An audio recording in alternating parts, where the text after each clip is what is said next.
Hey there everybody, Joiner here welcoming you to another session of J-Play. Now, I realize that since I started this concept of playing these games I remember from way back when and having you guys play along if you can, only one of them ever was a Sonic game, so I'm gonna fix that, starting with Sonic the Hedgehog 2 for the Sega Genesis, released in the summer of 1992. And we're gonna play with Tails. For three reasons. One, I haven't really played as him yet, so I kinda feel bad. Two, this is the game that he debuted in, so it all works out. And three, you know, he's his own little brand of awesome too. Despite how he screwed me over in the 3 Knuckles J-Play. Several times. But being the very generous person that I am, I'm willing to give him the opportunity to redeem himself. In the past. Yeah, I know. So, this will be a very basic play-along, meaning the only real motive here is to beat the game as quickly as possible, and this is because, although I find the special stages in this game to be awesome of their own accord, I'm incredibly terrible at the last few. I haven't even gotten to number 6, ever. And everyone knows why that is, but I'll get to that later, so that's what that's about.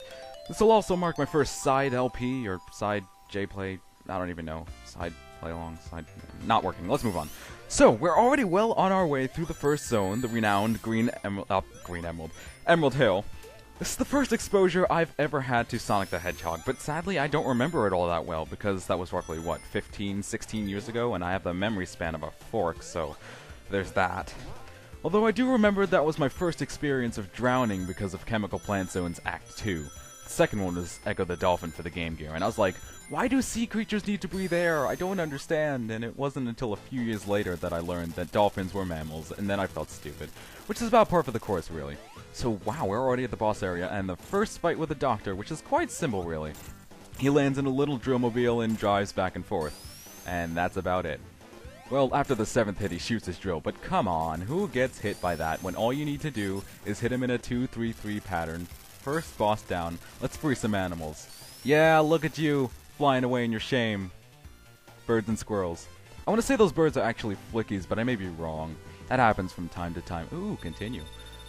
They made it a little easy to get those, I think. Anyway, moving on to the Chemical Plant Zone. And oh my god, the mechanical area so early in the game. I was completely unused to this back when I started playing this again in middle school. The first areas that showed any technology in the first game was Spring Yard, and in the third it was Carnival Night. And I'm like, don't throw a mechanical stage right after the first one, because that'll get creamed. And sure enough, that happened back in my childhood, what with the fold-away floors and the sea full of chemicals. The rest of it wasn't that bad, and I certainly enjoyed the transport tubes. Even though it did nothing, I developed the habit of pressing the D-pad accordingly with where I was going. Looking at the map, wow, did this zone get a makeover in Generations. I recognize it, but I don't. I mean, geez, the background is so dark compared to what it is here. It makes you wonder what exactly happened to it for the past 19 years.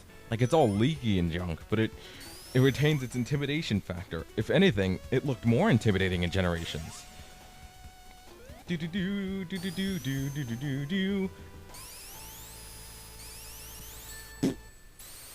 Done with Act 1. On to Act 2. I was so happy to put this demon to sleep, and nowadays it's hardly a bother, even though, you know, I suck at platforming. Going down this ramp and pulling to the left will net you an extra life. It's not all that well hidden, so I might as well. From here, the path you can go branches off into so many different directions that the poorly conceived hold right to win quote hardly applies. Well, it hardly applies anyway, so I'll say it applies even less, if that's possible. So this part of the game is infamous for one very good reason. The purple liquid at the bottom that made an appearance in both the comics and I believe the Saturday morning Sonic cartoons. Mega Mac, or as I like to call it, Mega Muck. If I call it Mega Mac, then I'll be reminded of two things. Mega Man and the Big Mac, both of which I tend to avoid.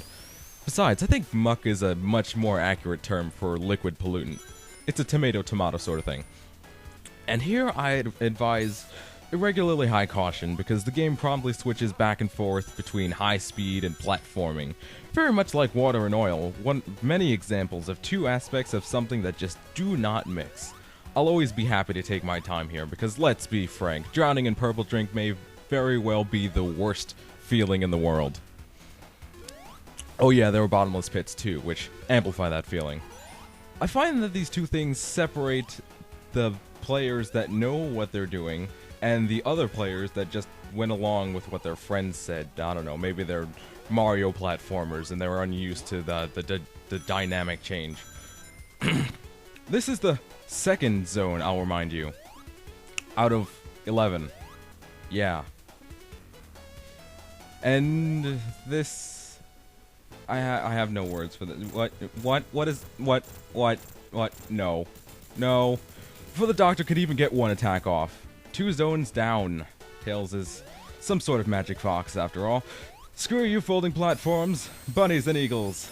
We all need some woodland creatures in our life, so says the joiner. But really, what authority do I have? I'm just a guy, playing video games.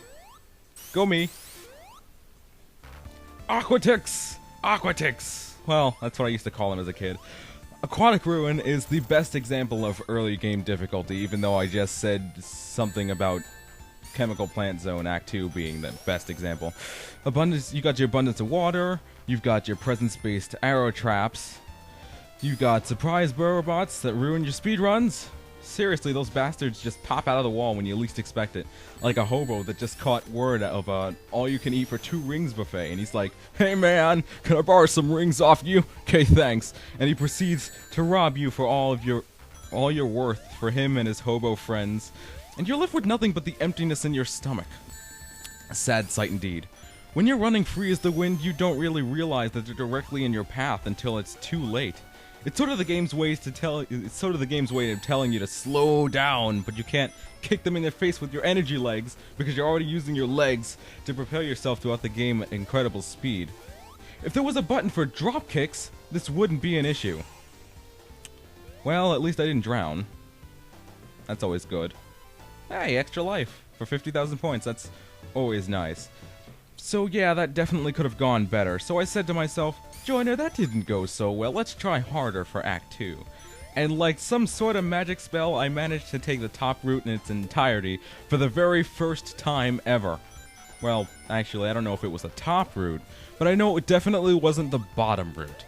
I would have cheered just then, but that would have required me to lift my hands off the keyboard, and then I would have gotten knocked into the water, so I pretty much had no idea what to expect, but it turned out alright. See, I usually rush it like I'm not supposed to do, and then I realize, oh crap, I'm not supposed to platform here. I am supposed to platform here, rather, and then I miss said platform and fall into the aquatic portion, where we cannot go fast. We cannot go fast. But it's okay, because if we try, we can do anything. Musical references, oh boy. So those with sharp eyes have noticed that the slope in the majority of Aquatic Ruin is very, very uneven. This makes platforming just that much more difficult, and sometimes it completely ruins another good portion of speedruns. What you have to do is get some momentum beforehand, and then jump off the upward part of the slope. This will get you a little extra height on your jump. So what's supposed to happen here is that those 2 totem poles are supposed to block me off, but due to my fox-like cunning, I was able to mount an aerial assault atop one of them. Piece of pie, that's no lie. Can't do better if I try. 3 zones down, and it hasn't even been 10 minutes yet. I feel fantastic, and I'm still alive, still going on with the musical references. Those flickies and penguins. I like penguins. I like penguins ever since high school. Is that a bad thing that I like flightless birds? No, not really. Just a random bit of trivia for those of you that care. All 2 of you. Moving on to the 4th zone, Casino Night, aka the DLC for Generations that I never got to play, because I don't own the PS3. Sad face. Boy, is this zone the opposite of smooth. You thought Aquatic Ruin was bad? No. No. There's platforms obstructing runways, pinball elements strewn throughout the entire thing, and several slot machines that before you know it, you've blown 50 billion rings on, and you're still failing because the machines were rigged by the doctor that day, and he doesn't like that you owned him so hard in the previous 3 zones. Also, there are speed up and invincibility monitors in lots of places, but all of them see virtually no use because not only are there hardly any badniks in the level, but so many things in the level waste whatever invulnerability you have left, like the plunger and the bumpers, but especially the plunger. That thing charges up so slow. It doesn't even launch you that quickly. Like, I'm pretty sure you can easily spin dash faster than the plunger shoots you at full strength, or even start running and reach top speed before then. On top of that, well, if I could ever bounce properly off of those bumpers. On top of that, if you want to go somewhere up high, you likely have to use a flipper and time it properly. Otherwise, you get sent flying into a bumper and get knocked off course, wasting even more time. And this is about as far as I can get after middle school before my history teacher had to leave. You see, he also held lacrosse and football practice, so the only time I could see him was during the short-lived chess club, which I think I suggested? Well, whatever it was, he was pretty much the only one that gave me a challenge, apart from my uncle. I don't ever recall beating him, actually. And now I remember that he was a Sonic fan, too. I should have challenged him to a race! But I was even more of a shy bastard back then than I am now. And apparently I like half-pipes, too. More so than the penguins, or even remotely attempting to save time here. Tails, you are not a skateboard, cut it out! Like, really. I must have forgotten that I wanted to go through these zones as quickly as possible, because otherwise there's just no excuse. You said you would have told Mr. Prower, but all I've seen so far are shenanigans. Not that that's necessarily a bad thing, mind you, but still. That reminds me, my brother had a half-pipe once. He built it himself because he was into skateboarding at the time, but sadly the only use it saw was collecting seeds from the trees in the backyard. That and it was a half-assed hiding spot. And it was the only one in the backyard, so yeah. We didn't play hide-and-seek much.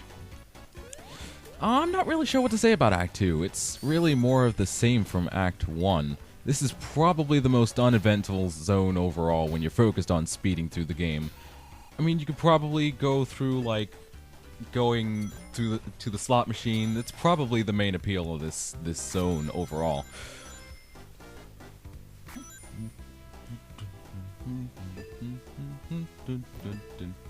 I probably should guess. I guess I should probably explain what's going on with the slot machines, since I'm not really doing anything at the moment.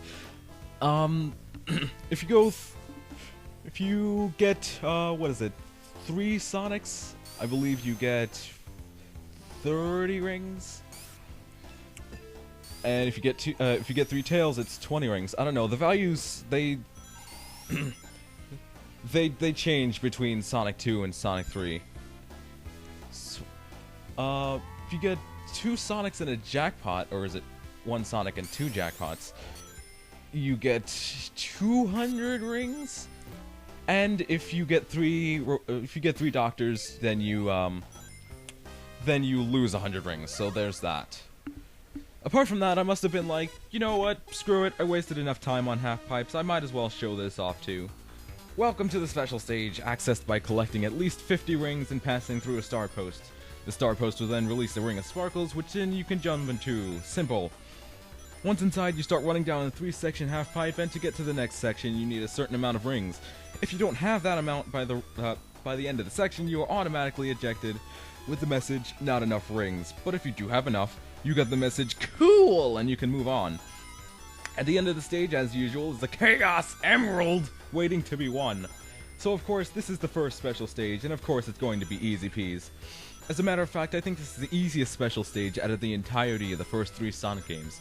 But eventually it gets to being the hardest special stage of all 3 Sonic games, with bombs, blind slopes, and ridiculous ring patterns, especially in stages 5 and 6. Do not ever play those stages as both Sonic and Tails, unless you have someone playing with you, which, let's be honest, that doesn't happen very often. Tails is affected by about a half-second of input lag, which is devastating if you happen to pick up rings. Another reason why I choose to play Sonic solo.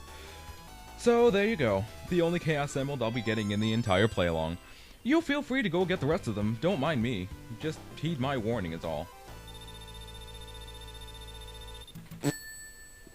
It doesn't even show up till the end. Frame rates. And straight away in Act 2, which usually constitutes a boss fight. Enter the Doctor with a claw machine, decorated with neon lights. Oh, that's adorable! Also has mines that he drops on you if you go into hiding, so what you want to do is spin dash up the side of the wall, jump off, and hit him a couple of times. Fall back down before you can get grabbed. Rinse and repeat. You can use the flippers, but I find it a lot riskier to do that, especially when you have a lot of rings. Then you'll be all, "My rings!" and be all depressed for the next 15 seconds. And that'll do it for this part of the JPlay Play-Along of Sonic the Hedgehog 2. Be sure to come back for part 2 where we'll save more itty-bitty creatures with a fox that has an extra tail, and certainly not a cobalt porcupine-looking person. I don't even know why you'd bring that up. Catch you guys next time.